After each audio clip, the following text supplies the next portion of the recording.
This episode is called The Telltale Heartbeat. On a cool fall morning in October of 2000, 27-year-old Maureen Ryan was out for her daily jog. The air felt crisp in her lungs as she kept a brisk pace along the waters of Cape Cod in Massachusetts. Until recently, she had been working as a rock climbing instructor out west, so as a result, Maureen was in great shape and very fit. She had always been athletic though, rowing crew and playing lacrosse and field hockey back during her high school days in Pittsburgh. But today, halfway through her very routine run, she suddenly felt woozy, and a surge of nausea crept up from her stomach. Maureen slowed to a walk and tried some rhythmic breathing to try to steady her heart rate. Unfortunately, it didn't help. She got dizzier and more lightheaded until it felt like the ground was tilting, and then suddenly it was rushing up at her. The next time she opened her eyes, Maureen was face down on the jogging path, her cheek pressed flat against the cold concrete. Her head absolutely throbbed. She rolled onto her side and began rubbing the bruise on her skull. Maureen felt lucky she hadn't knocked any teeth out when she fell, but at the same time, Maureen just could not understand how her body had just abruptly shut down like that. She had only fainted one other time in her life, and it was back in college after she had gone on an unusually fast treadmill run. Maureen assumed it was just a fluke because it never happened again. But now she wasn't so sure, because just the week before, during another run, she had felt at one point sort of hazy and actually stopped to rest, but that was obviously nothing compared to today, where she actually fell to the ground. And if this had happened while she was on stairs or something, she could have been seriously injured. And so suddenly Maureen was terrified. It was like she couldn't trust her body anymore, despite having spent so many years working so hard to become strong and healthy and fit. It was like it didn't matter. Her body was going to do whatever it was going to do. Maureen picked herself up and carefully made her way home, and when she got there, she called her Aunt Eileen, who was a doctor in Pittsburgh. Eileen was a pathologist who ran lab tests on tissue, fluids, and organs in order to diagnose diseases, especially heart disease. But she was knowledgeable about most health issues, so Maureen really wanted her opinion on what had just happened to her. Eileen thought for a moment after Maureen told her about how she had just fainted during her run. Then Eileen told Maureen that she might be experiencing some type of irregular heartbeat.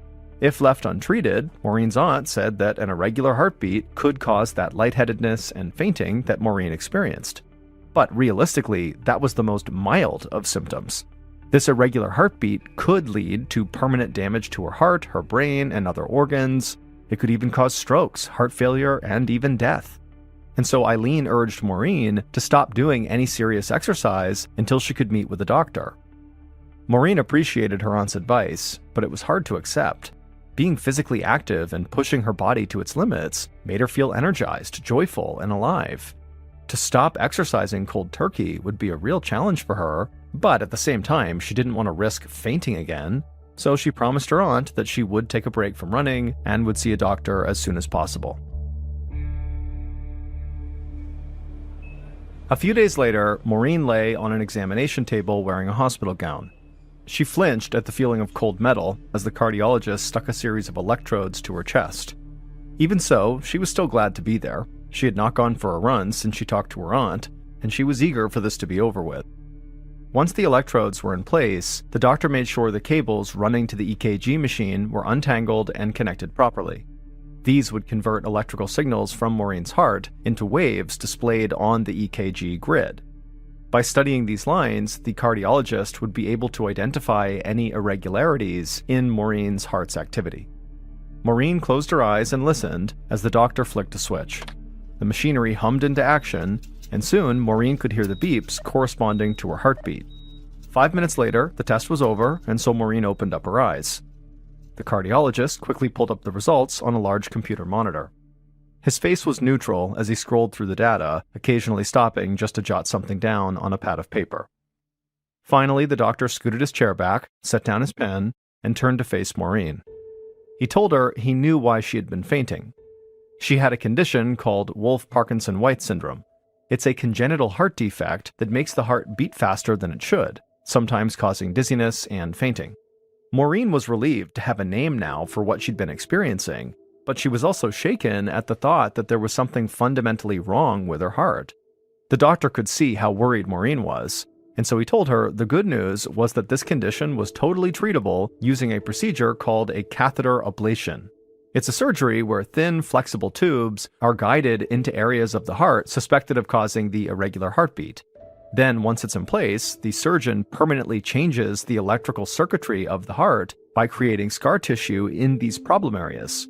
Scar tissue does not conduct electricity, so once that's done, the irregular heartbeat disappears and the heart returns to normal. Maureen thought this procedure sounded really intense and pretty complicated, but she was at least happy to have, the next steps in place. So she thanked the cardiologist and said she would schedule this procedure as soon as possible.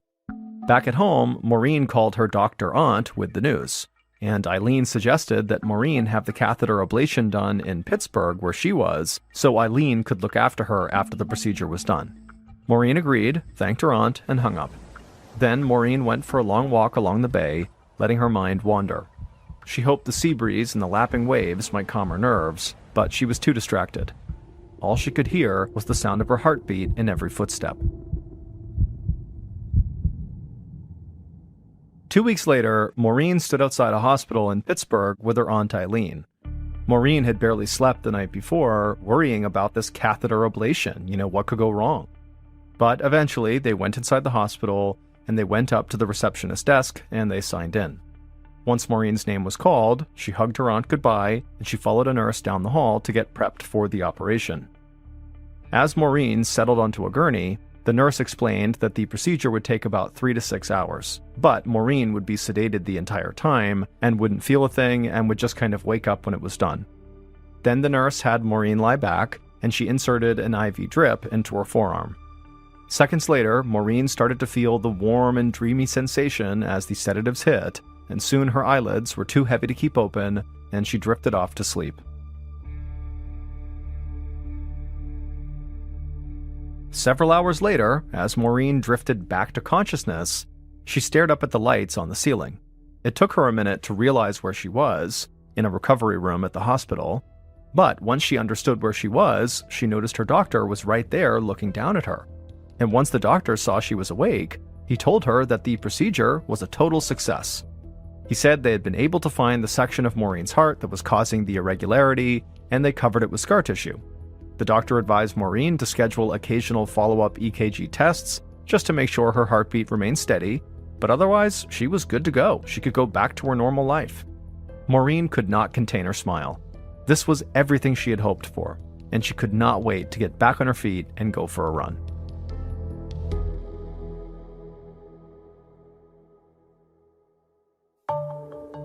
Two decades later, in October of 2022, Maureen sat on her bed shivering and dripping wet, holding a phone to her ear and wishing her Aunt Eileen was with her again. She had just made it back to her Seattle houseboat after fainting during that run in Lake Union Park. One moment she was jogging along happily, the next she was unconscious on the ground in the pouring rain, staring at a bunch of rabbits. It felt like her past heart issues were coming back to haunt her. But Maureen just couldn't understand how that would have happened. The catheter ablation operation she did back in 2000 was supposed to have fixed everything. And she had been exercising and living her life normally for years now without any major problems. But now here she was again, 2 decades later, nauseous and dizzy and passing out on the ground. After waiting a while on hold, Maureen was finally connected to a doctor who was inside of her healthcare plan. She told him about fainting in the park and summarized her fairly extensive medical history. The doctor told her to come in the next day for an EKG and also some blood tests. After she hung up, Maureen just sat there staring at the rain landing on the water. She thought she was done dealing with her body's mysteries, but clearly something else was wrong. The next morning, Maureen woke up early, still feeling rattled. She filled a thermos with coffee, put on a raincoat, and headed to her appointment. Once at the hospital, Maureen explained to the cardiologist how her career as a conservation biologist kept her extremely physically active. Even outside of her work, exercise was her favorite activity. In addition to jogging, Maureen skied, she swam, and went mountain biking. Occasionally, she would still experience a bit of dizziness or nausea, but it passed quickly. And every doctor she'd seen in the 22 years since her catheter ablation always told Maureen the same thing. Her vital signs were right where they should be.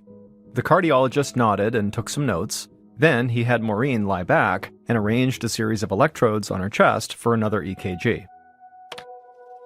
Maureen took a deep breath, closed her eyes, and focused on the soothing hum of the machine as it measured her heartbeat. After a few minutes, the cardiologist pushed back his chair from the computer and came to Maureen's side and helped her sit up. Maureen braced herself for bad news from this test, but the cardiologist only shrugged, shook his head, and told Maureen that her results were normal. Nothing looked out of the ordinary. Maureen felt lost and frustrated. She knew the test had to be wrong because she was positive something wasn't right in her body. Last night in the park, she genuinely thought she was going to die. So how could this EKG test show nothing? It made no sense. The cardiologist told Maureen to call if she experienced the symptoms again, but until then, there really wasn't anything he or the hospital could do. Maureen thanked the doctor and appreciated what he was doing, but she knew now it was up to her to do some research of her own.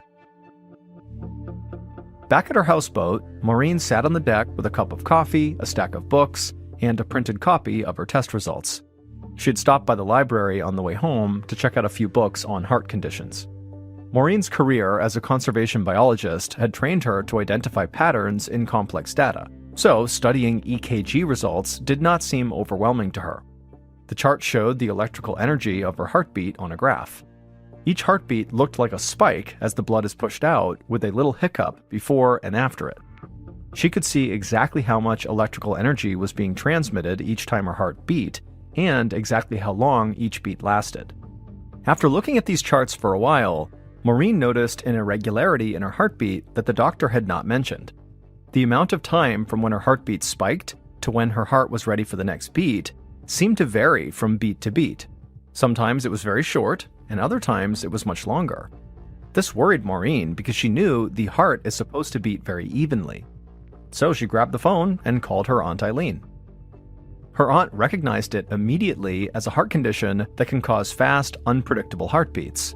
It's called long QT syndrome, and it's very tricky to diagnose because most patients actually show no symptoms. But for those that do, the most common symptoms are lightheadedness, blurred vision, and fainting, just like Maureen had. Eileen recommended a doctor in Seattle who specialized in heart disorders. If Maureen did have long QT syndrome, he'd be able to confirm it. Maureen thanked her aunt for all her help and said she would call back once she had news. On a cold and gray winter morning the following month, Maureen was back at the hospital in Seattle, this time carrying a bag containing her workout clothes and running shoes. She followed a nurse into the cardiology wing, then into a changing room where she put on her workout clothes. A few minutes later, a man knocked and introduced himself as the doctor that Maureen's aunt had recommended. He led Maureen down the hallway to a larger room with a treadmill right in the middle. The doctor then hooked pulse monitors to Maureen's wrist and forearms, and he explained that he'd be monitoring her heartbeat and blood pressure while she ran on the treadmill. That way, he could determine what was changing inside her body during vigorous exercise. Maureen did some stretching and then began a brisk walk as the doctor slowly accelerated the treadmill. Soon, Maureen was sweating, huffing, and running at full speed. And all the while, the doctor just kept his eyes on his screen. And after running for a little bit, Maureen suddenly felt a very familiar sensation. Her peripheral vision turned foggy, her head felt woozy, and then before she could do anything, she was falling face first onto the rubber mat of the treadmill. When Maureen blinked back to consciousness, she looked up and saw this big group of men and women wearing hospital scrubs crouched down around her. One of them reached down and helped scoop her up into a sitting position. And as they did that, Maureen realized this was an emergency resuscitation team that had been called in when she fainted to resuscitate her. The doctor who had been overseeing the running test came over and crouched down by Maureen's side. He explained that her blood pressure and heart rate had plummeted when she was running, and then she passed out. It happened too fast for anyone to catch her. But the doctor told her that this test had actually been really useful because the results showed her issue wasn't a problem with her heart. It was more likely a complicated fainting condition sometimes seen in athletes. For Maureen, intense exercise was short-circuiting the nerve endings that regulated her heartbeat. This caused her blood pressure to drop, which in turn slowed the flow of blood to her brain. This is what made her feel lightheaded and dizzy to the point of fainting. Maureen, who was still sitting on the treadmill, was dazed by the diagnosis. Every doctor she had seen for the past 20 years had told her there was something wrong with her heart, that was the issue. But now it sounded like the problem was actually in her brain. Maureen asked the doctor, what do I do? How do I keep myself from fainting? The doctor smiled and told Maureen she was actually in luck. To get around the nerve issues and stabilize her blood pressure, all she would need to do was consume 1.5 teaspoons of ordinary table salt every day. Now, that's more salt than most people consume on a daily basis, but it was just enough above the normal amount that it would raise her blood pressure to the point where she would not faint the next time she did strenuous exercise. This sounded almost too easy to Maureen, but at the same time, she was grateful that she had a cure. She got to her feet, thanked everyone, and then went to go buy some salt. But a month later, on a cloudy, rainy Seattle afternoon, Maureen, who was very frustrated, stepped out onto the deck of her houseboat and dumped her salt into the water. She was totally done with this cure. Daily doses of salt had done nothing.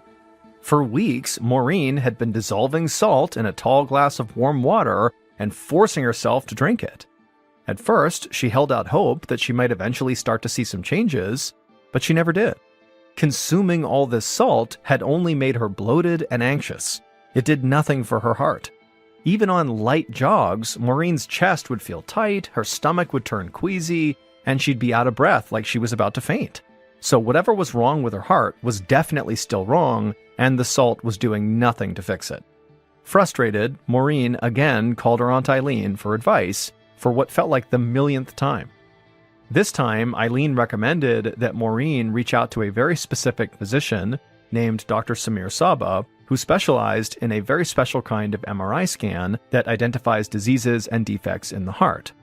Despite the diagnosis Maureen had received, Eileen still thought there really could be issues with her heart. And so this special MRI test, which gives very detailed pictures of the heart, might actually finally answer what was going on with Maureen. Now, Maureen was skeptical that anybody could figure out her mysterious condition after so many other doctors had tried and failed, but she had nowhere else to turn, and so Maureen asked her aunt to go ahead and book her one of these special MRI scans with Dr. Saba, and while she did that, Maureen would buy a flight to Pittsburgh. A week later, Maureen sat nervously in the front passenger seat as her Aunt Eileen drove to the University of Pittsburgh Medical Center. Maureen watched out the window as a soft drizzle fell across the city, the same damp gray weather she was used to back in Seattle. She looked forward to being back on her cozy houseboat, but before she could go home, she still had this one last test she had to take. Maureen shuddered at the sight of yet another hospital as they got out and began walking towards the building.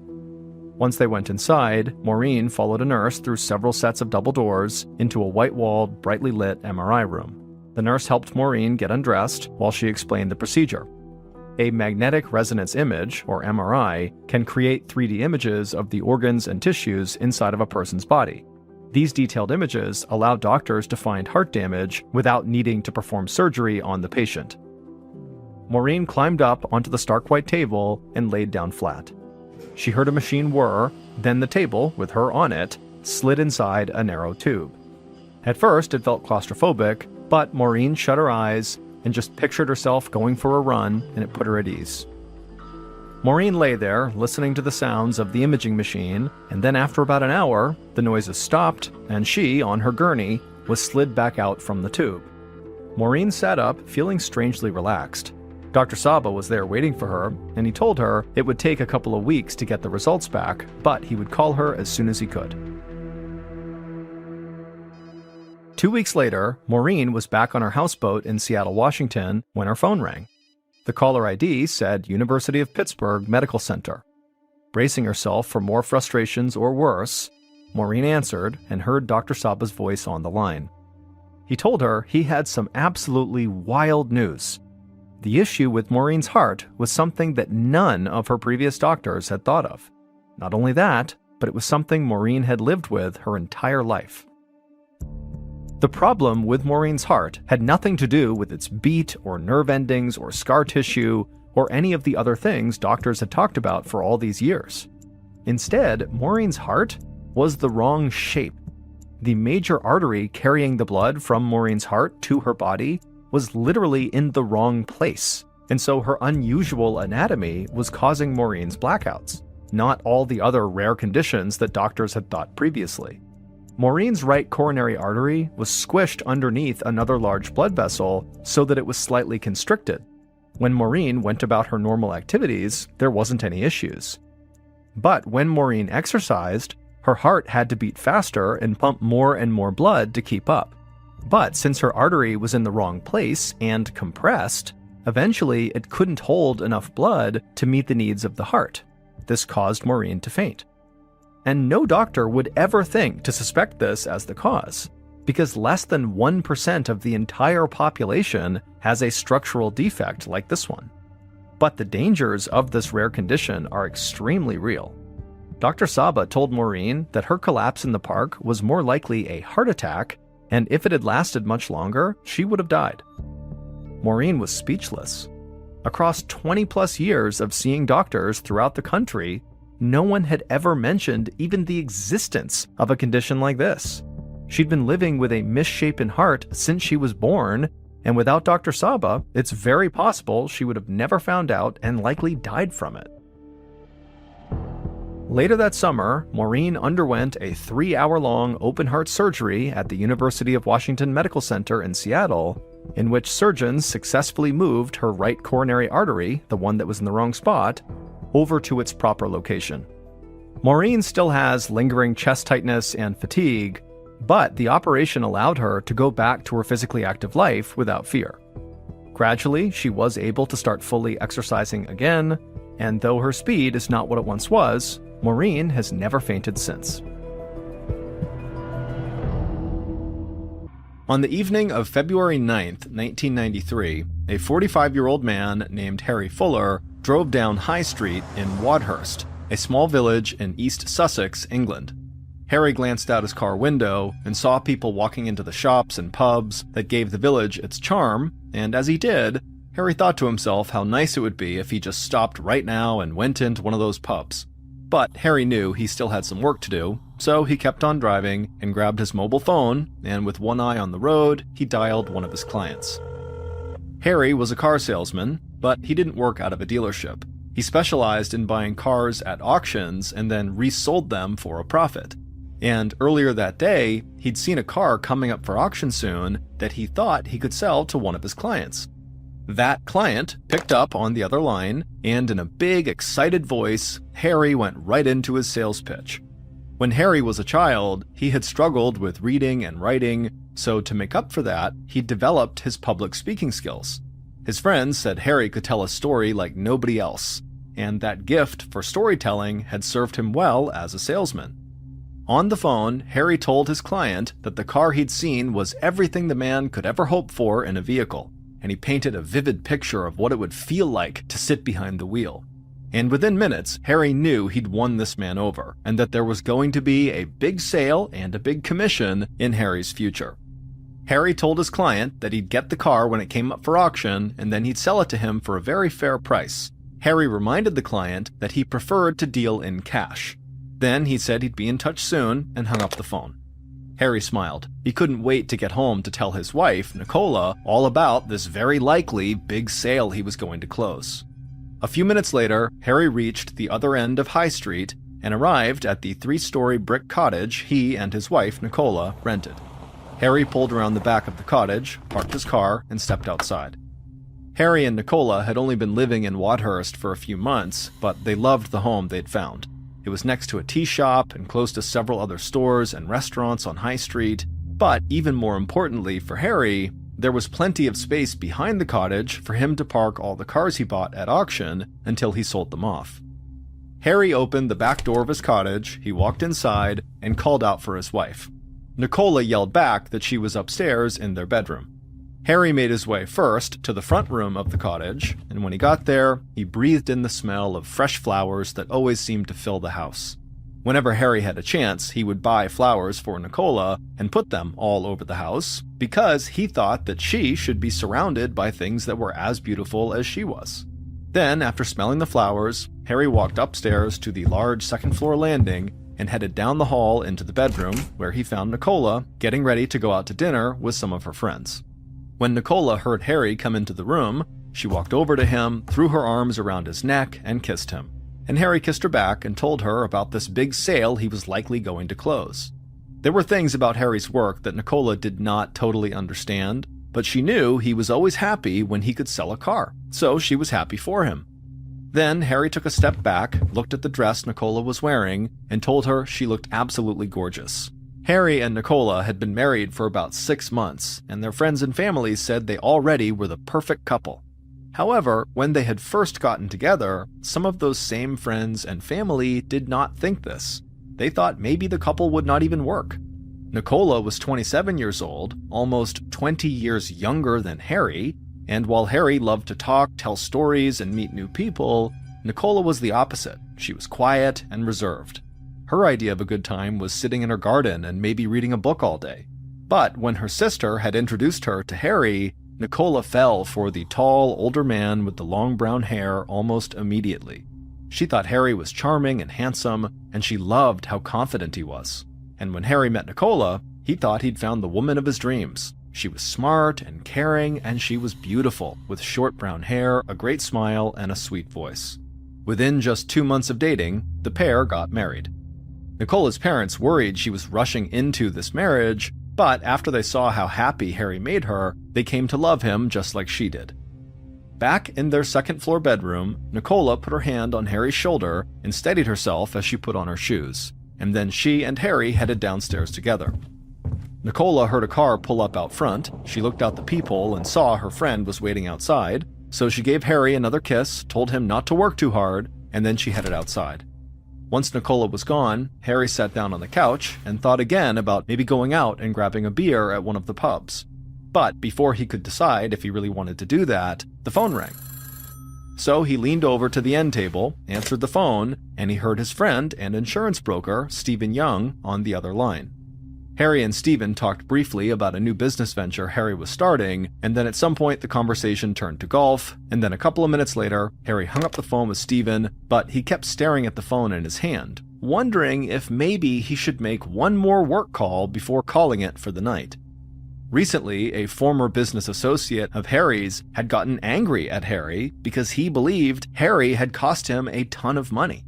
Harry knew this associate was not someone he should ignore or totally put off, but Harry just did not want to ruin his evening by calling this guy and arguing with him over the phone. So Harry just put the phone back and then settled back into the couch and decided to just avoid dealing with this problem for at least one more day.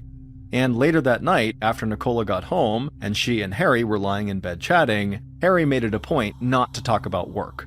Instead, he and Nicola talked about an upcoming beach vacation they'd planned. Nicola said she couldn't wait to get away from the overcast weather in Wadhurst, and Harry said he was looking forward to spending time by the ocean with his beautiful wife and nothing else to worry about. And as Nicola drifted off to sleep that night, she thought about how just a year earlier she couldn't have imagined being so happy and so in love. The following morning, at around 8:30 a.m., Nicola stood in the kitchen on the first floor. She was wearing her nightgown, and she didn't feel fully awake yet. She opened a cabinet, took out a mug, and set it down on the kitchen counter. She poured herself a cup of coffee and added in a little cream and sugar. Then she pulled a cigarette out of a pack on the counter, lit it, and took a drag. Nicola loved having a few minutes in the morning to relax before she went to the shop in town where she worked part-time. She grabbed an ashtray, walked out of the kitchen, crossed through the front room, and walked upstairs to the second-floor landing. She sat down on the floor, stretched out her legs, and slowly drank her coffee and smoked her cigarette. Then she heard the front door open downstairs, and suddenly cold air blew through the house. Harry called out to say it was him and he was home, and she told him that there was coffee ready in the kitchen. Harry had just walked to a shop down the road to buy some cigarettes of his own, and he was now going to join his wife for their morning coffee before he started making work calls. But as Harry turned towards the kitchen, there was a loud knock at the front door. So he turned back around and looked out the peephole. Harry shook his head. He did not feel like dealing with the person on the other side of the door right now, but he knew he really had no choice. They were here right now. So Harry opened the door and welcomed this person inside. From the second-floor landing, Nicola heard Harry and this other person say hello to each other, but before she could even figure out who had come into her home, she heard a loud crashing sound coming from downstairs in the front room.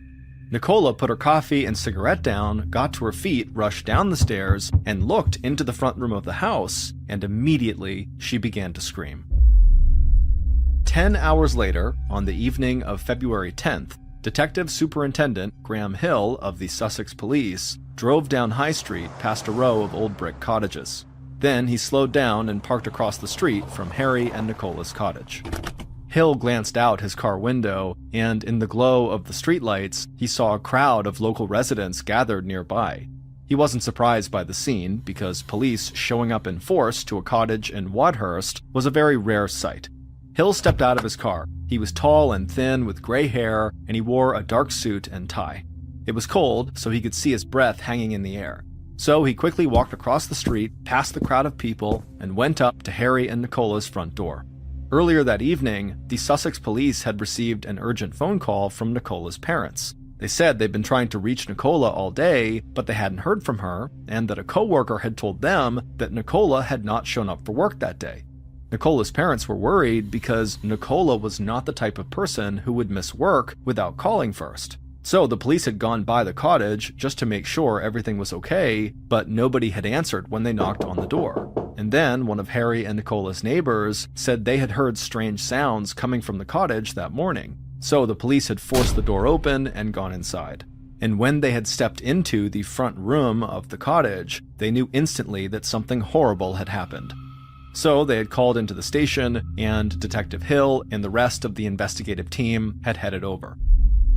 Standing at the closed front door of the cottage, Hill turned around and looked back at the crowd of people staring up at him both right in front of the cottage and up and down High Street.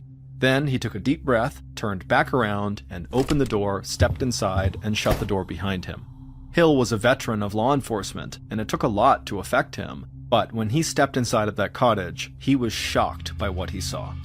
A large path of blood led from the front room towards the back of the house. So Hill followed the blood out of the room, down a hall, and past the kitchen. Then he stopped outside of the laundry room where the blood trail ended, and where several officers were now standing taking pictures.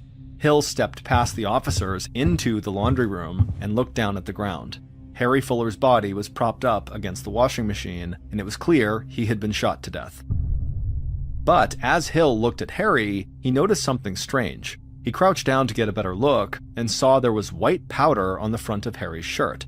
The placement of the powder seemed purposeful, like someone had sprinkled it on Harry after he was dead or dying. Hill thought the powder could be cocaine, but they would need to test it first to make sure that was true. Hill told a member of the team to collect samples of the white powder and then made his way back to the front of the house. He heard movement on the second floor, so he turned and began walking upstairs. And when he reached the second floor landing, he saw a coffee mug on the floor next to a half-smoked cigarette in an ashtray and drops of dry blood leading down the hall. Hill followed this blood trail and eventually wound up in a bedroom where more officers were now gathered. On the ground in front of them was the dead body of Nicola Fuller. She was still wearing her nightgown with a duvet partially covering her. But the thing that really stood out to Hill was the blood-spattered phone lying right next to Nicola's outstretched hand. Just based on his first impression of the scene, Hill thought Nicola must have gotten away from her attacker after she had been wounded and had made it to this phone in the bedroom to try to call for help. That meant, for at least a moment, Nicola must have thought she might be able to escape the horror that was unfolding in her home. And the image of this poor young woman spending her final seconds terrified and desperately trying to save herself made Hill very angry. Hill took a deep breath and reminded himself to stay calm. Then he turned and headed back downstairs. Once down there, a ballistics expert who was crouched down in the front room waved him over. When Hill walked over to him, the expert showed Hill several bullets they had found on the floor.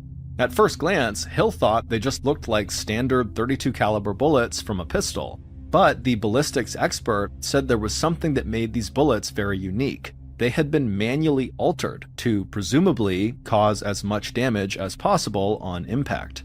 Hill knew his work was just starting, but the altered bullets and the white powder on Harry's shirt got him thinking that maybe these murders were tied to drugs. Whether the powder turned out to be cocaine or not, it seemed to Hill like the killer or killers had put it there on Harry to make the police think it was drugs, so that at least the first impression would be this was drug-related. Also, just the gruesome nature of the way in which Harry and Nicola were killed, with these altered bullets that totally ruined their bodies, it reminded Hill of some other incredibly violent drug-related homicide cases he and his colleagues had investigated in the past. But that was just an initial theory, and Hill would have to wait for test results on the white powder to know if it really was cocaine.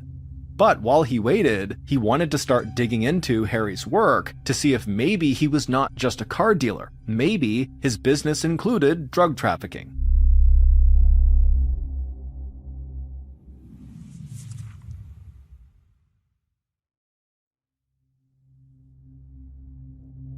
So, in the days following the murders, Hill began looking into Harry's business practices. But he didn't find any links to the drug trade, and when the lab results came back on that white powder from Harry's shirt, it turned out just to be sugar.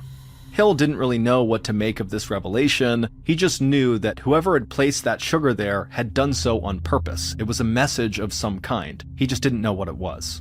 So Hill kept digging into Harry's business operations, and he started to get a much clearer picture of Harry's work and his personality. From interviews with work associates, friends, and people in town, Hill learned that Harry had earned the nickname Flash Harry because he loved flashy cars, flashy clothes, and flashing large stacks of cash around. Hill knew that the cars and clothes could just be part of Harry's larger-than-life persona that had attracted Nicola to him and had made him such an effective salesman.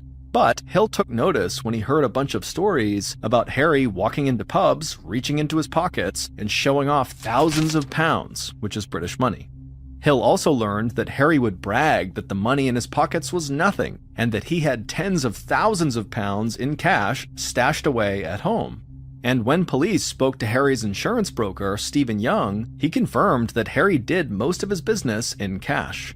Now, there was nothing necessarily illegal about that, but Hill knew people often used cash in business transactions just so they wouldn't leave any records behind. And so, the more Hill learned about how Harry operated, the more he became convinced that the murderer had to be someone Harry had done business with.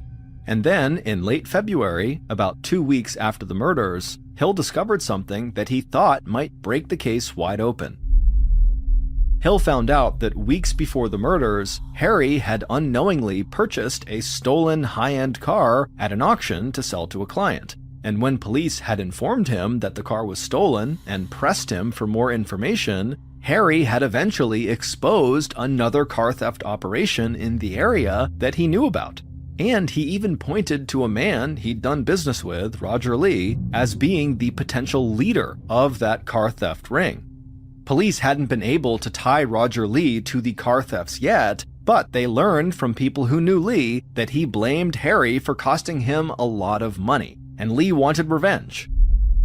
Lee was the person calling the night before Harry was killed, who Harry decided to ignore and deal with another day. On a cold February afternoon, over 2 weeks after the murders, Hill dispatched one of his detectives to meet with Roger Lee to try to learn more about his connections to Harry. The detective left the station, and when he'd driven about an hour, he turned off the main road onto a narrow dirt road surrounded by huge green trees. The detective followed this road deep into the forest until it reached Lee's caravan, or trailer home. The detective parked in front of the trailer, stepped out of the car, and looked out at the woods. The surroundings made him feel uneasy, like he was in the middle of nowhere. Then he walked up to the trailer and knocked on the door. A few moments later, the door opened, and Lee stared out at him. Lee was stocky with a wide face and dark eyes, and he had a reputation for being someone who admired the famous American mobster Al Capone. And similar to Al Capone, Lee had a reputation for threatening violence against anyone who stood in his way. The detective introduced himself and told Lee he just needed to ask him a few questions. And to the detective's surprise, Lee smiled politely and welcomed him inside. Once they were sitting down, the detective looked Lee in the eye and asked him if he knew a man named Harry Fuller. A huge grin immediately came across Lee's face, and he replied, "No comment." So the detective leaned forward and asked if Harry Fuller had played a part in shutting down a car theft operation that Lee was allegedly linked to. Lee grinned again and said, "No comment."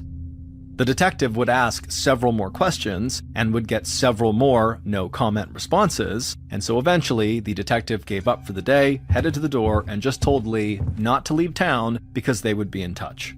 The news about Roger Lee not answering any questions annoyed Detective Hill, but it didn't change his mind about Lee's possible involvement in the murders. In fact, Hill still considered Lee a very important suspect, but he knew he would have to keep digging to find enough evidence to connect Lee to the murder if he wanted to arrest him and hold him for questioning.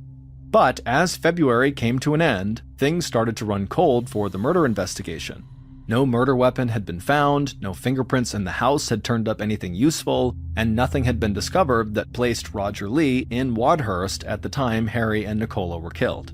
Hill was getting frustrated, and Nicola's parents were getting angry. They wanted action, and they wanted the person who had killed their daughter to be brought to justice. In mid-March, over a month after the murders, Hill and his team walked back into Harry and Nicola's cottage like they had done so many times over the last several weeks, hoping that this time they would find something they had missed, so maybe they could get the investigation back on track. Once inside, Hill began walking upstairs as the other officers he was with began searching the front room. But before Hill reached the second floor, he heard someone downstairs shout his name. So Hill quickly turned around and walked back downstairs and into the front room.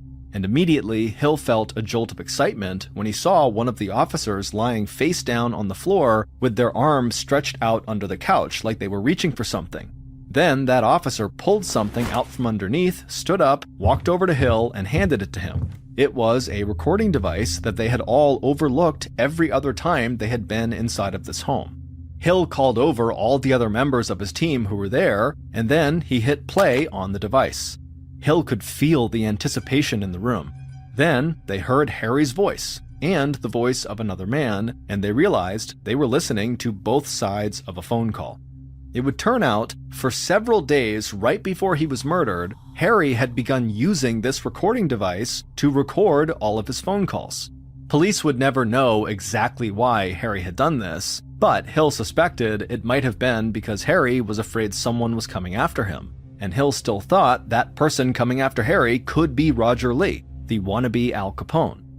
Over the following weeks, police began identifying and speaking with all the people who popped up on Harry's recording device, and as they spoke to each of these people, they learned nothing new.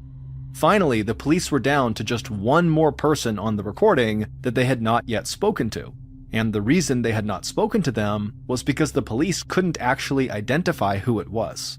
And so, after weeks of trying in vain to figure out who this mystery person was, Detective Hill finally just went on TV and played the recording with this mystery person's voice on it, hoping someone from the public might recognize it. On the night of April 15th, 1993, so not long after Hill had gone on TV, a woman and her husband who lived in a town near Wadhurst were sitting on their couch watching Crime Watch, one of their favorite TV shows.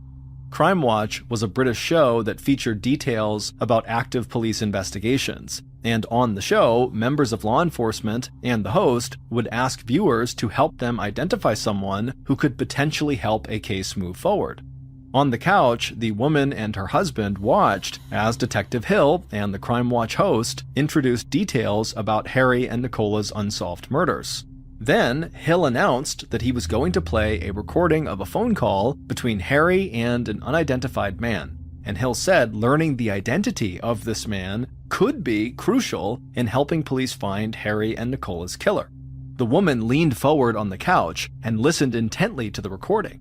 Then, after it was done playing, a stunned look came across her face. She turned and looked over at her husband, and she said to him that the voice on that recording sounded exactly like his brother. Her husband shrugged and said, "No way, it can't be him." But then, Detective Hill on TV said they would play the recording again, So at this point, both the woman and her husband turned and looked back at the TV and leaned forward intently to listen as closely as they could. And when the recording played again, the woman stared at her husband knowingly. And finally, her husband breathed out a big sigh and said, "Yeah, that's my brother." The woman immediately got off the couch, she grabbed the phone, and she called her brother-in-law. And when he picked up, she told him what she had just seen on TV and said he needed to contact the police right away to make it clear he had nothing to do with Harry and Nicola's murder. After they hung up, this brother-in-law would immediately call the Sussex police to say that yes, he was the mystery caller. And when Detective Hill followed up with this brother-in-law and got more information from him, Hill would come to realize that he'd been totally wrong about the killer's motive. Based on conversations with this brother-in-law, who was the mystery voice on the recording, and interviews conducted throughout the investigation, and evidence found at the crime scene, here is what Sussex police believe happened on the morning that Harry and Nicola Fuller were murdered, February 10th, 1993. Just before 8:30 a.m. on February 10th, the killer pulled their customized white Volkswagen car around the back of Harry and Nicola's cottage and parked it amongst the other cars that Harry kept back there. Then the killer picked up their mobile phone, called Harry, and told him they needed to talk in person. Harry said he was about to walk down the street to grab cigarettes, but he'd be home soon. So the killer stepped out of their car and walked to the side of the cottage where they could watch the street out front without actually being seen. The killer was calm and patient as they waited. Then, a few minutes later, the killer saw Harry walking down the sidewalk, and then he saw him go up to his cottage front door, open it up, go inside, and shut the door behind him. Once Harry was inside, the killer walked around to the front of the cottage and knocked on the front door. Harry eventually opened the front door, and the killer greeted him and stepped inside. Then Harry closed the door, and the two of them walked into the front room of the cottage. And while Harry was facing the other way, the killer took a quick breath, reached into their pocket, and pulled out a Walter PPK pistol, raised it, and fired. The bullet hit Harry in the back, and he crashed to the floor. Harry died almost instantly, but before the killer could make sure, they heard movement on the stairs. The killer looked up and saw Nicola come into view, and when Nicola saw Harry lying on the floor bleeding, she began to scream, and turned to run back up the stairs. The killer immediately raised the gun again and fired, striking Nicola in the shoulder. She stumbled forward on the stairs, but caught herself and got back up on her feet and kept going up the stairs. But when she turned around to see how close the killer was, she heard another bang and she felt a bullet graze her forehead. Nicola screamed as another round struck her in the cheek, cutting through her tongue and shattering the bones around her eye. Covered in blood, Nicola fell to her knees, but somehow she managed to drag herself up the remaining few stairs and down the hall towards her bedroom. The killer, who was still at the bottom of the stairs, just stood there in shock. The plan had been to kill Harry, not to kill his wife, and now the killer questioned what they had done and what they should do next. Meanwhile, Nicola had crawled all the way down her hall into her upstairs bedroom, where she pulled herself across the floor to the bedside table. She reached up, grabbed the phone, and dialed 999, the English number for emergency services. But when the emergency operator answered, Nicola couldn't speak because of the damage to her mouth and tongue, so she screamed, hoping that would be enough. However, the operator mistook her screams for that of a child who had mistakenly dialed 999, and so the operator began asking Nicola if she could please speak with her mommy. Nicola tried to talk again, but no words came out, so she just kept on screaming, and unfortunately, the operator just continued to assume that this was a child who had accidentally dialed 999, and so this was not a real emergency. Moments later, the killer wandered into the bedroom and shot Nicola in the head. As she lay dead on the floor, the operator, who had somehow not heard the gunshot, simply hung up and did not send police to the cottage. After partially covering Nicola with a duvet cover, the killer took several deep breaths to try to calm themselves down, and then they walked across the room to the dresser and opened the drawers. The killer dug through Harry's clothes and then finally found what they were looking for, an envelope with thousands of pounds in cash tucked away inside. The killer slipped the envelope into their pocket and then ran out of the room and down the stairs. Back on the first floor, the killer grabbed Harry's dead body under his arms and dragged him from the front room over to the laundry room and leaned him against the washing machine. Then the killer crouched down, reached into their pocket, and pulled out a plastic bag with sugar inside of it and sprinkled the sugar all over Harry's shirt. The killer then stood up, walked outside through the back door, and climbed into their car. Then they calmly drove to the insurance brokerage firm they owned like nothing had ever happened. It would turn out Harry's friend and insurance broker, Stephen Young, was the killer. When Young's sister-in-law had called him to say that she heard his voice on Crime Watch, Young went to meet with the police. The police had interviewed him early on and had not suspected him at all, so he assumed he could easily just go right back in, talk to police, and get himself cleared of any wrongdoing.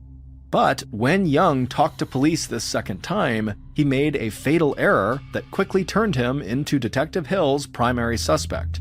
When police had asked if Young owned a gun, he said yes, he owns several legally registered guns. But then, without prompting, Young also told them that he altered his bullets in his home workshop. Young made it sound like altering bullets was a money-saving practice, but this information made Detective Hill and his ballistics expert immediately suspicious because they had found altered bullets at the crime scene. So Hill felt like they had enough to get a warrant to search Young's home and office, and when they went to Young's house, they discovered a huge collection of weapons along with bullets that had been altered in the exact same way as the bullets found inside of Harry and Nicola's home.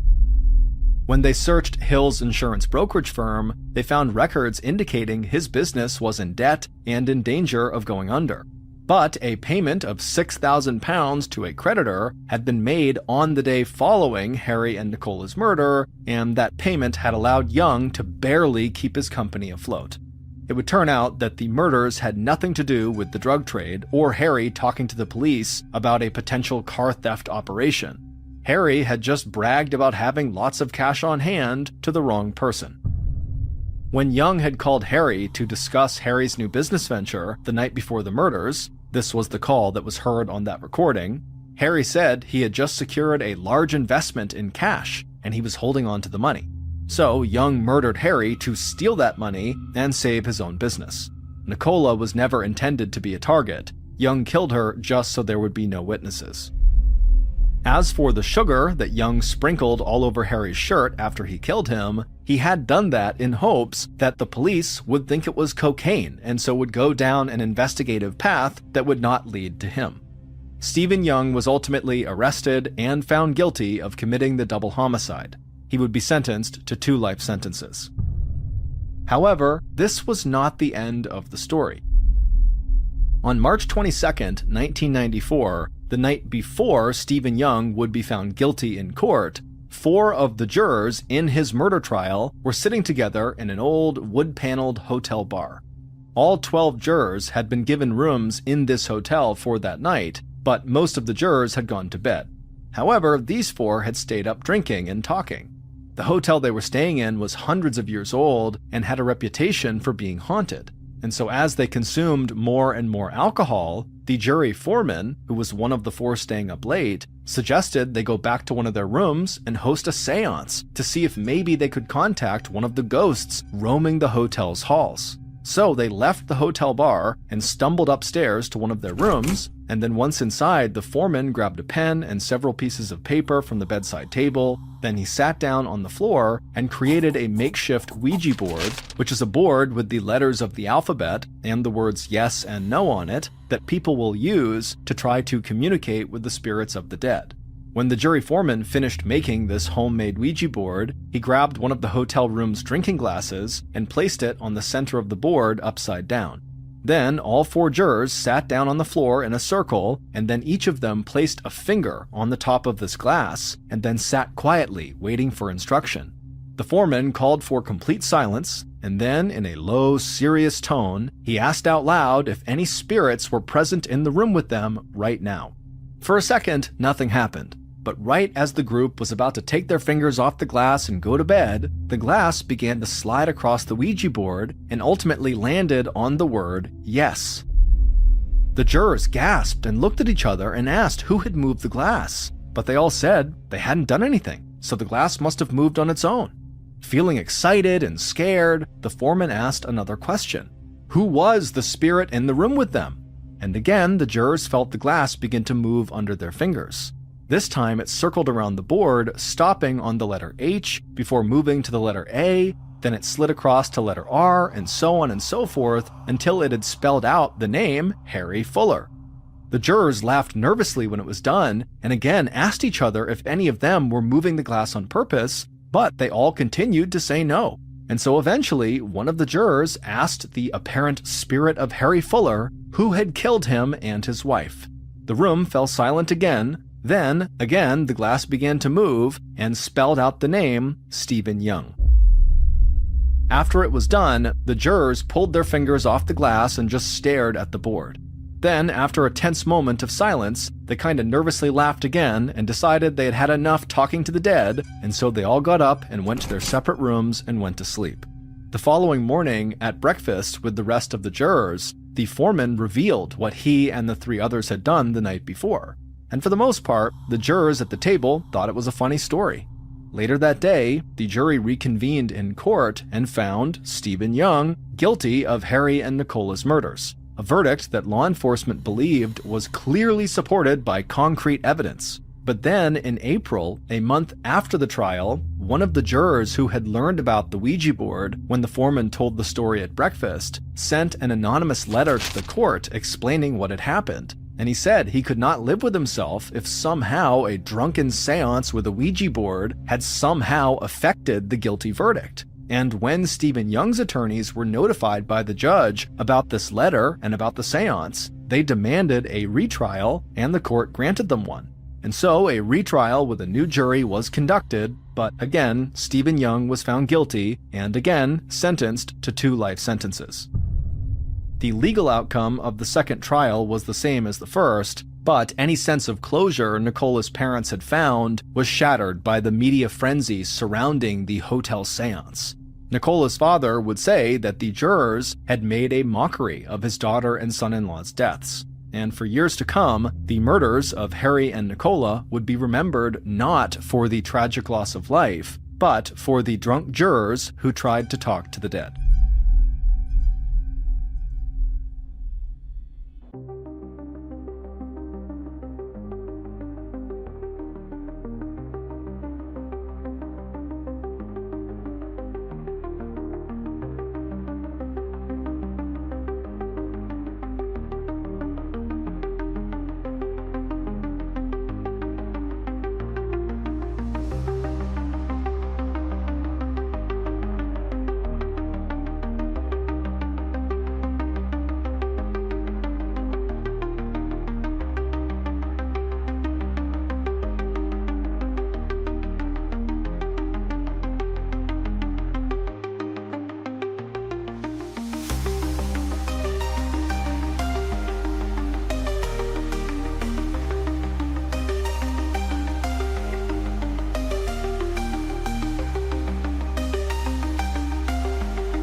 Morning of August 16th, 1942, a woman named Ida Ruby was riding her horse on a dirt path right near a beach just south of San Francisco, California.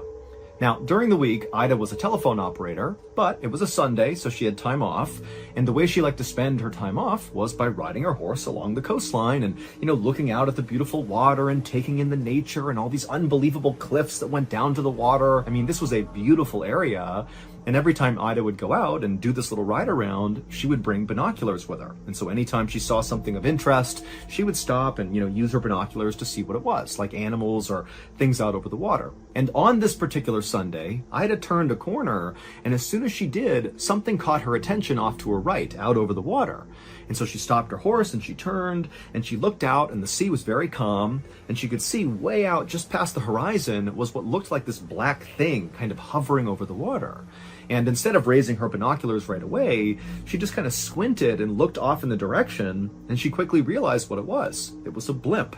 Now, today, when we hear the word blimp, we very likely think of the Goodyear blimp that kind of sits over sporting events, with the big Goodyear logo stamped on the side of it. It's basically a big balloon with a gondola that sits underneath it for the person who's driving it and passengers. And that's actually exactly what Ida was seeing, a big oversized balloon with a gondola underneath it.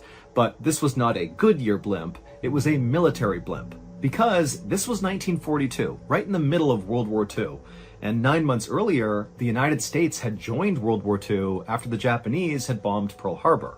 And ever since then, Japanese submarines had been lurking off the coast of California, kind of all across the West Coast, out in the Pacific Ocean, and occasionally they would send torpedoes out and bomb the US mainland. And so the United States responded to this by launching this fleet of blimps that basically were able to get really low to the water, that could move really slowly, and they would basically fly all along the Pacific coastline looking for Japanese submarines. They could literally go down, and from their gondola, they could look down and actually see submarines and mark them for bombing runs or, scare them off. And so Ida, like anybody else who was living on the west coast of the United States at the time, was aware that there were blimps out over the ocean, but it was still a fairly uncommon sight.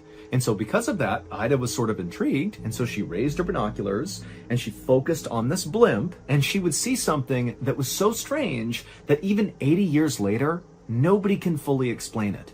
But to really understand why what she saw was so weird, we need to back up about 5 hours on the same day to about 6 a.m. at a military base just north of where Ida was seeing this blimp. And so at 6 a.m. at this military base, that particular blimp that Ida would later see was at this military base on the ground, and some Navy pilots and mechanics were preparing the blimp for a routine mission out over the San Francisco Bay to look for Japanese submarines. The intended path this blimp was going to take on this day was it would leave the base, and the pilot would take it over the famous Golden Gate Bridge, and then it would travel 28 miles to the west to the Farallon Islands. And then from there, the pilot would go 20 miles to the north to a peninsula called Point Reyes. And then from there, the pilot would head south along the coastline all the way back to base. This whole mission profile was scheduled to take about 4 hours. The pilots for this mission were going to be a 27-year-old Navy lieutenant named Ernest Cody and a 34-year-old officer named Charles Adams.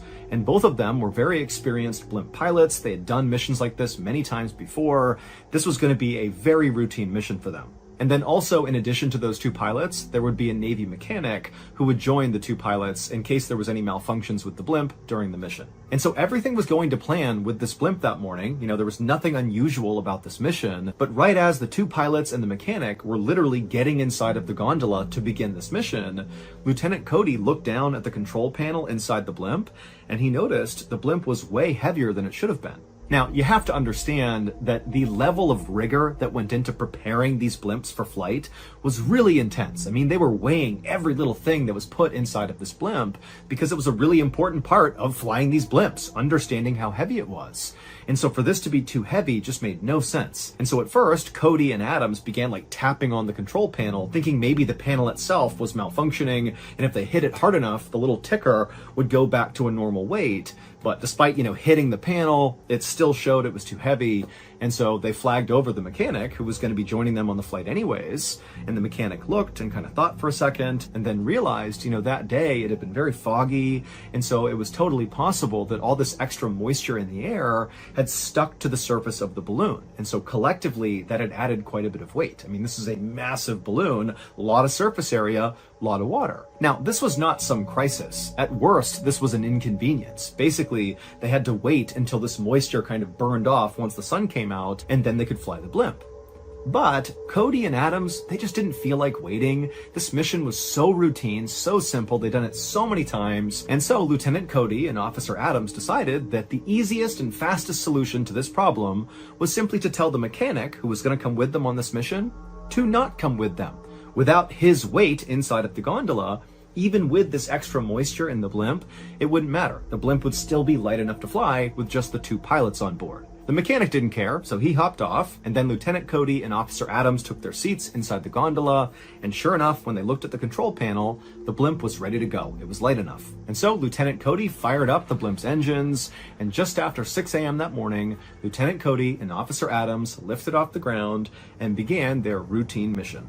About an hour and a half later, at 7:38 a.m., Lieutenant Cody radioed back to air control, saying that so far the patrol had been totally routine, everything was going smoothly, they hadn't seen any Japanese submarines or anything out of the ordinary, and also Lieutenant Cody said they were positioned just east of the Farallon Islands, which meant they were exactly on course, and really everything did seem to be going exactly to plan. But 4 minutes later, Lieutenant Cody radioed back again to air control, and he said they had just spotted an oil slick down on the water. So basically, picture from their perspective, they saw that gleaming oil sitting on top of the ocean.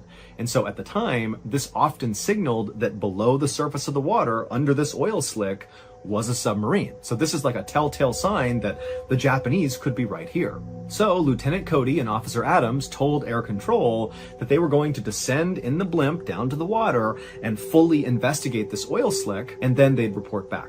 This last transmission happened at 7:50 a.m.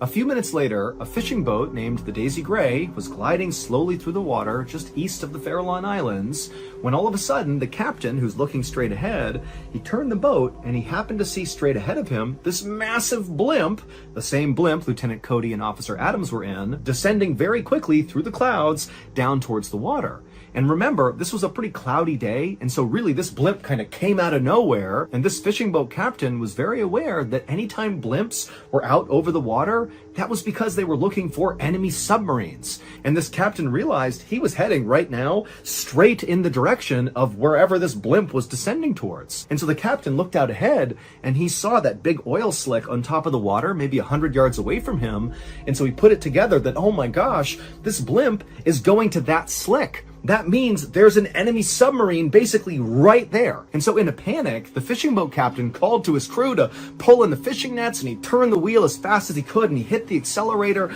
doing everything he could to get away from this blimp. Because he knew that typically what happened when a blimp came down and actually found a submarine is they sometimes dropped bombs on the submarine. I mean, this is warfare. And so the fishing boat captain is getting away as fast as he can, and as soon as he's turned around, he looked back and he saw the blimp was now about 30 feet over the water, and someone inside the gondola was now leaning out over the side, and they dropped 2 things directly into the water, into that oil slick. And then seconds later, these huge plumes of smoke were coming out of the water. The person had just dropped some flares, basically marking where this submarine was. And so now the captain knew, okay, it's a submarine, and the next thing is very likely going to be a bomb, like a depth charge is going to be dropped right there. And so again, the captain's just speeding his way as fast as he can, hoping that if they do drop a bomb, it doesn't affect him and his crew. And so after making it another couple 100 feet away from this blimp, the captain again turned around, expecting to see this blimp still hovering where it was, because again, they had just dropped flares. They're preparing to do something major right there. But now, when the captain turned around, he saw the blimp was no longer hanging out over the water. The blimp was now rocketing back up into the clouds, like as fast as it possibly could. And before long, the blimp was gone. It disappeared into the clouds. And there had been no bomb dropped. I mean, nothing really happened beyond marking the water. So it was like, what's going on with this blimp? Meanwhile, back at air control, the last thing they heard from Lieutenant Cody was, hey, we see this oil slick down below, we're going to investigate, and we'll radio back when we're done. And so Lieutenant Cody and Officer Adams, they had clearly descended down to the water because that fishing boat saw it happen. But then after they rocketed back up to the clouds for some reason, they never radioed back to air control. And so air control is waiting and waiting. They're not hearing back from Lieutenant Cody or Officer Adams. And finally, they began hailing the 2 pilots to say, hey, what's going on? You said you were going to investigate. What'd you find? What happened? but they could not get in touch with Lieutenant Cody or Officer Adams. And so eventually, after enough time had passed and they still had not heard from these pilots, Air Control sent 2 seaplanes out to that area east of the Farallon Islands to find the blimp and make sure the blimp was okay. But when the seaplanes got out there, they couldn't find the blimp anywhere. I mean, they flew all over the place doing wider and wider circuits. There was no sign of the blimp. And when they looked down at the water in the same area where Lieutenant Cody had called out that slick and where that fishing boat had also seen the slick, well, the slick was gone, or the seaplanes just couldn't see the oil slick. But the seaplanes stayed on station in that area near the Farallon Islands for another 2 hours, just flying all over the place, kind of hoping to eventually see this blimp. And eventually they would. At about 10:30 a.m. that morning, one of the seaplanes spotted the blimp way, way high in the sky, like way higher than any blimp would ever go. It is dangerously high, and it was way off course. But when these 2 seaplane pilots began flying towards the blimp to get eyes on the pilots inside of this blimp, Lieutenant Cody and Officer Adams, well, when they got close enough, the blimp just began rapidly descending, like it was trying to avoid being seen by these seaplanes. And in fact, the blimp descended so quickly that it dropped below the cloud cover, and the seaplanes, they couldn't move that quickly. They had to do a big track to turn back around and try to go lower again. But once they got below the clouds to find this blimp, the blimp was gone. It basically had vanished. And so the seaplane pilots called back to Air Control, and they're like, I don't know what's going on with this blimp, but it's way off course. It was way up in the sky. Now it's somewhere down below, but we can't find it. We got to get in touch with Lieutenant Cody and Officer Adams. There's obviously something wrong. But Air Control would try over and over again to get in touch with these pilots, but neither Cody nor Adams ever responded. They had just gone totally radio silent. And at the same time this chaos with this blimp is happening, Ida Ruby, the woman at the beginning of the story, was riding her horse on that dirt path near the beach just south of San Francisco, and she looked out over the water and she saw that blimp. And so Ida Ruby, she stops, she raises her binoculars, and she looks at this blimp. And after she focuses her binoculars, she realizes there's obviously something wrong with this blimp. The actual balloon portion of the blimp, which said Navy on it, had collapsed so much in the middle that you couldn't even read the word Navy. It was all crumpled together because, again, the balloon is like deflated. And also she saw that this blimp appeared to just be kind of listing as if the wind was blowing it and it was not being directed by the pilots inside. And this blimp appeared to be getting blown directly towards Ida. And so she lowered her binoculars and she looked out with her naked eye, and sure enough, this crumpled up blimp that was still afloat, but clearly was not doing too well, was getting closer and closer and closer to her. And as it was getting lower and lower to the ground, and she's starting to worry it's going to smash into her. But right as this blimp was about to pass basically right over her head, she raised her binoculars one more time and she got a clear look inside of the gondola where Lieutenant Cody and Officer Adams would have been. Now, Ida Ruby has no idea who's supposed to be inside of this blimp and who isn't, or even what they're doing, but she definitely recalled exactly what she saw inside of that gondola, and that's the thing that has troubled everybody for so many years. Because what she saw was 3 people inside of that gondola. And if you recall, that gondola only ever contained 2 people. It was Lieutenant Cody and Officer Adams. But now, Ida Ruby is looking up, and clear as day, there are 3 people in that gondola. Even though at no point was there 3 people. It didn't leave with 3. It didn't come down and take more people on board. It made no sense that there were 3 people inside of that gondola. Again, Ida Ruby wouldn't have known that, but when that information got passed, this was like, how could that be? And so after seeing the 3 men inside of this blimp, Ida lowered her binoculars and watched in horror as this deflated blimp drifted just above her, like practically arm's length above her, and careened over the cliffs behind her and smashed into the ground. And then seconds later, Ida began hearing sirens going off in Daly City, which was located right behind her. That was the nearest town. And so as the blimp came in for a crash landing in Daly City, it scraped across a couple of residential rooftops and hit a couple power lines before kind of coming to a stop in the middle of the street. Now, the blimp didn't explode or catch on fire or anything. It just kind of crumpled to the ground and nobody got out of it. It just kind of stopped and it was there right in the middle of the street. And very quickly, first responders rushed to this blimp because there have been so many reports of this deflated blimp looking like it was about to crash. And so they had been tracking it, and here it was. And so they ran up to this blimp. But at some point, one of the first responders ran up to the gondola itself where the door was slightly open, and they opened it up, hoping to find there would be some survivors inside. But when he looked inside of this relatively small space, there was nobody in there. And there was no sign that anybody had been in there. There was no blood or anything. It was just an empty gondola. But remember, minutes before, not even, Ida Ruby had clearly seen 3 people inside of that gondola. So to go from 3 people to none in the space of like, a couple hundred feet as everybody's watching this thing come into crash land in Daly City, like where could they have gone? And even weirder was when they looked inside of the gondola, they discovered that basically everything was functioning perfectly fine. It was unclear how it became deflated because, again, all the controls inside of this thing were working just fine. And also, like, the parachutes were still inside of this gondola. Like, if you're going to jump out, you need a parachute, but they were in here. And also the life raft, it was still inside of the gondola. It was like there was nothing wrong with the blimp. And so this whole situation made no sense. The Navy would launch an exhaustive investigation into what happened with this blimp. And the only explanation the Navy came up with was, well, it looks like Officer Adams and Lieutenant Cody just fell out of the blimp at the exact same time and they disappeared into the ocean. However, both pilots were wearing life preservers and would not have taken those off. That was like absolutely 101 for being a pilot of one of these blimps.